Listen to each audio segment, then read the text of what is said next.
sobre este ejercicio democrático y popular que estamos haciendo hoy? Bueno, yo creo que ante todo es un ejercicio que implica varias cosas. Es una responsabilidad ciudadana porque estamos eligiendo a los representantes de nosotros en los órganos de gobierno del municipio, que es la principal estructura que tenemos de gobierno del país. Por lo tanto, esto está muy en consonancia con todo lo que hemos estado trabajando en los últimos años de perfeccionar la democracia socialista dentro del concepto de poder popular que desarrolla el comandante en jefe. Y que cada vez vayamos más articulando los mecanismos mediante los cuales el pueblo participa, se toman decisiones a partir de las propuestas, de las críticas, de los debates que se hacen a nivel popular, las estructuras de gobierno donde están los representantes de ese pueblo, que son precisamente los que estamos eligiendo hoy, abordan y aprueban los programas de desarrollo en función también de esas prioridades del pueblo. Eso regresa a las comunidades entonces participan implementando lo que ellas mismas propusieron y ha sido aprobado por sus órganos de representación, y además participan en el control popular. O sea, alrededor de todo eso está la esencia de por qué entonces venimos con una responsabilidad ciudadana a votar por esas personas que nos van a representar. En segundo lugar, es un deber ciudadano votar. Yo creo que uno como ciudadano no puede estar de espaldas a quién va a representar al pueblo en todos nuestros procesos. Y es hacer uso de un derecho también que nos da la Constitución como ciudadanos. Yo creo que esto implica muy bien con todo el proceso de la revolución, con la cultura política de la revolución, con la participación ciudadana en los procesos fundamentales de toma de decisiones. Usted acaba de realizar una exitosa visita por varias naciones en medio de una campaña de descrédito contra la revolución. ¿Qué podemos decir qué trascendencia le concede usted a este proceso electoral en medio de la difícil situación económica que vive también la nación y por supuesto la población que hoy se dirige a sus colegios electorales? Bueno, el proceso electoral ratifica que Cuba mantiene la estabilidad política, mantiene su estabilidad social, independientemente primero del recrudecimiento de la batalla económica, la batalla de asfixia económica que nos están tratando de implantar para que la población, por el descontento, por la desesperanza, por los agobios de todas las carencias, vaya al anhelado estallido social que tiene el gobierno imperial, que es aplicar la lógica imperialista contra Cuba, y que eso se refuerce con una campaña de descrédito, sobre todo en las redes sociales, en los grandes medios de comunicación, y que con nosotros hagamos esto demuestra que Cuba sigue su paso, sigue su camino sin detenerse. Esto contrasta también con otros ejercicios importantes de participación popular que hemos tenido en los últimos tiempos. Nadie pensó que podíamos llegar a un documento tan complejo como la ley de las familias, a llevarlo a consulta popular en medio de esta situación y llevarlo después a referendo y haberlo aprobado con una mayoría de la población. Bueno, así mismo está concurriendo en este caso la población a apoyar con su voto a sus representantes. Así estaremos el próximo mes, inicio del próximo mes, desarrollando un pleno del Comité Central para evaluar todo lo que le hemos dado de continuidad al Congreso del Partido en el último año. Así estará sesionando la Asamblea Nacional también en diciembre, aprobando nuevas leyes que también han ido a mecanismos donde la población puede participar, pues se han dado a conocer los proyectos de ley con anticipación, entre ellos una importante ley como la de la comunicación social. Ya refiriéndome a los resultados de la visita, que seguro que es un interés de ustedes, explicar lo siguiente. Primero, uno se da cuenta ahora que era una visita. Nosotros en un primer momento no queríamos estar fuera del país, porque hay muchas tareas complejas que tenemos que abordar en estos tiempos, pero uno tiene que tener en cuenta, sobre todo cuando se asumen responsabilidades como estas, que el tema de las relaciones internacionales, de las relaciones exteriores, de cumplir con nuestra política exterior, es una de las prioridades del partido, es una de las prioridades del gobierno. Pero uno se da cuenta ahora de que era una visita necesaria y oportuna. En primer lugar, porque las restricciones que impuso la pandemia durante 3 años habían impedido los contactos personales, los contactos presenciales con importantes líderes mundiales, con líderes de países con los que tenemos una buena relación política y una buena relación económico-comercial, incluso países de los cuales depende mucho nuestro plan de desarrollo económico y social, porque tienen sus empresas, sus proyectos, conjuntos de cooperación y colaboración, un impacto directo en el desarrollo de nuestra economía. Y aunque con muchos de ellos, o con algunos de ellos, habíamos mantenido, sobre todo con China y Rusia, un diálogo político de alto nivel a través de llamadas telefónicas. Yo estuve en todo este tiempo más de 7 llamadas telefónicas con el presidente Putin, alrededor de 3 llamadas telefónicas con el presidente Xi Jinping, participamos en diferentes eventos por la vía presencial, por la vía no presencial, online, propuestos por estos países. No es lo mismo la relación personal, llegar, poder entonces discutir cara a cara todo un grupo de problemáticas. Entonces, en materia de oportunidad y de necesidad, la visita tiene esa significación. Ya en resultados concretos.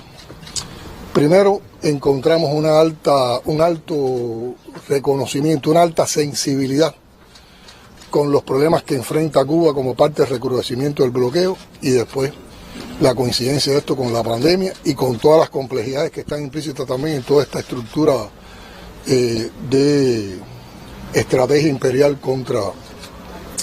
contra nuestro país, y una sensibilidad. De ese sentimiento de comprensión y sensibilidad destaca entonces que todo el mundo lo primero que hace después que te plantea esa situación, cómo reconoce esa situación, cuál es la opinión que tiene de esa situación, reconoce la heroica resistencia del pueblo cubano. Eso es algo que está presente en cada uno de los momentos en los que participamos en la visita, intercambiando con los líderes principales y también con otras contrapartes de sus gobiernos. Admira, uno siente un orgullo tremendo cuando líderes internacionales de la talla de los que pudimos con los que pudimos conversar te reconocen la resistencia del pueblo cubano. Entonces hay un hilo conductor: reconocimiento y sensibilidad con la situación de Cuba, admiración por la resistencia heroica del pueblo cubano, después la admiración de cómo un país pequeño, bloqueado, sin recursos, dio una respuesta más efectiva que la mayoría de los países del mundo a la COVID. Y ahí sale entonces el aporte de nuestros científicos, de nuestras vacunas, de nuestras investigaciones, de nuestro sistema de salud.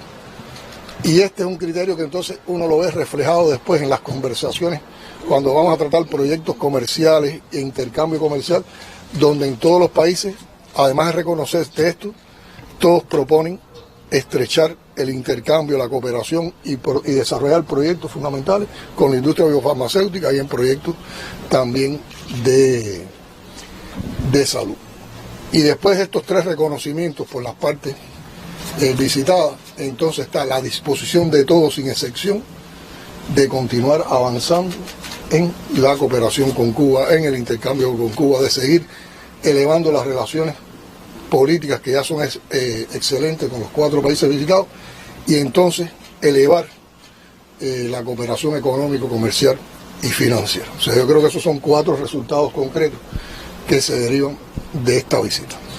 Ya en acciones concretas que apoyan eso que les estoy diciendo. Bueno, en primera, tratado diferenciadamente con cada país, ustedes lo habrán visto en los reportes que se han dado. Encontramos ya acciones concretas de reestructuración de la deuda que teníamos con esos países, o acciones concretas para de inmediato reestructurar la deuda. O sea, hay una disposición y de hecho ya hay una concreción para comenzar a reestructurar la deuda, y lo que nos da a nosotros facilidades de pago que nos permitan avanzar y no tener ralentizado un grupo de proyectos y un grupo de negocios en materia de las relaciones económicas, comerciales y financieras. Ustedes me preguntaron, bueno, ¿por qué esto? Porque una de las cosas que nos estaba pasando, que a partir de las problemáticas de deuda y como no habíamos podido realizar las conversaciones pertinentes, entonces había proyectos que estaban parados, pendientes de los cumplimientos. Por supuesto, nosotros ratificamos una vez más que Cuba tiene la voluntad, la disposición, el deber, y lo hará con honor, de honrar las deudas que tenemos con otros países.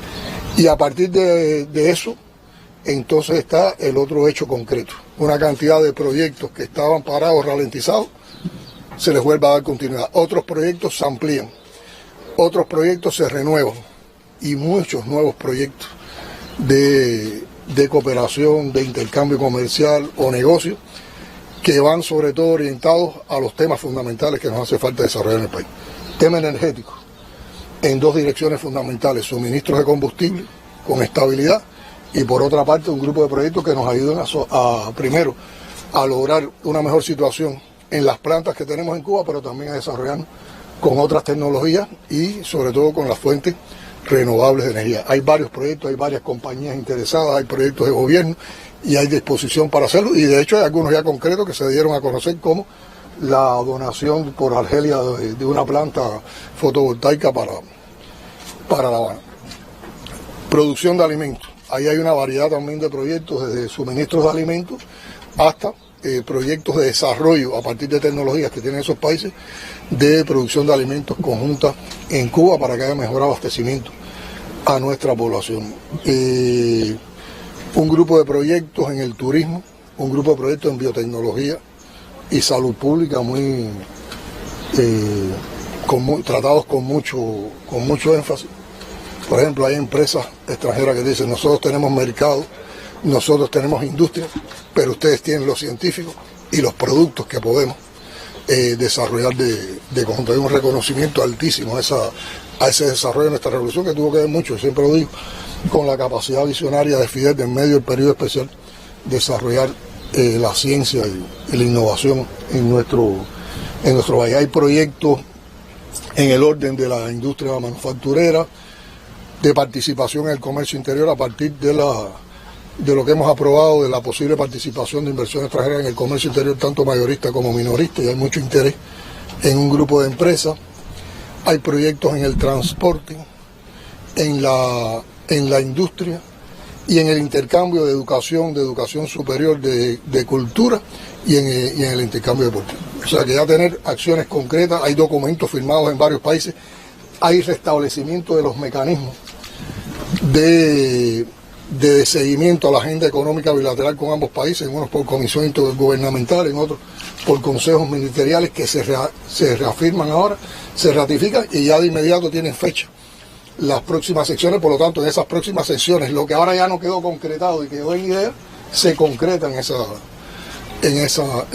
encuentros. La mayoría está previsto en los primeros meses del próximo año. Y un tema común que es priorizado y donde logramos conversarlo ya en uno de los países, está establecido, está resuelto, pero hay que perfeccionarlo, y en los otros de inmediato tenemos que darnos a trabajar en eso, que es crear infraestructuras bancario-financieras robustas que nos permitan el intercambio financiero y bancario directo con esos países para evadir las sanciones y las medidas de restricción y de agresión del gobierno de los Estados Unidos como parte del recrudecimiento del bloqueo contra nosotros y también contra algunos de esos países, porque hay países, por ejemplo como Rusia, que también le han impuesto sanciones. O sea que yo creo que con toda esa arquitectura bancario-financiera, entonces podemos apoyar de una manera mejor también la realización de esos proyectos. Eso yo creo que son las valoraciones fundamentales de los resultados de esta... ¿Satisfecho entonces, presidente? Satisfecho, feliz, sobre todo en la manera en que se acogió la visita, las conversaciones personales con el presidente algerino, con el presidente turco, con Putin y con Xi Jinping, además de encuentros, digamos, de Estado, fueron encuentros también de relaciones de amistad. Y significó mucho eso, la sensibilidad por los problemas de Cuba y la disposición para apoyar a Cuba. Que Cuba, en fin de cuentas, esta gira demuestra que Cuba no está sola, que Cuba está acompañada, que Cuba es defendida en el mundo. Para no hablarle de las expresiones en los países donde nos pudimos reunir, las agendas fueron también muy apretadas, con las asociaciones de amistad con Cuba, que en cualquiera de estas latitudes hacen un trabajo intenso, han hecho centro de su vida de la defensa de Cuba, y también cómo reconocen todo lo que hacemos y con qué humildad se emocionan porque hayamos tenido el gesto de conversar con ellos, de saludarlos, al menos. También las conversaciones con Erdogan fueron muy interesantes y muy amigables. Yo diría, hay personas que conocimos por primera vez, como el presidente argelino y el presidente turco, y de inmediato te parece que los conoces de hace mucho tiempo, porque es una relación de comprensión total, están al tanto de Cuba, reconocen el papel de Cuba en la arena internacional. Yo creo que eso da mucha fuerza, mucha seguridad y da mucho aliento. Y sobre todo lo fundamental, nuestro pueblo, el reconocimiento del pueblo de Cuba, el derecho que ha ganado Cuba de que otros la defiendan en el mundo, por la dignidad con que nosotros también enfrentamos las adversidades. Y eso tiene mucho que ver con ese concepto que yo sigo insistiendo y que lo expliqué en los 4 lugares, que es el de la resistencia creativa. No es solo resistir, es resistir y es crecer y avanzar en función de nuestro propio talento, de nuestras propias potencialidades, como lo hicimos en la pandemia. Gracias a ustedes. Disculpen que me retire, pero estoy agotado.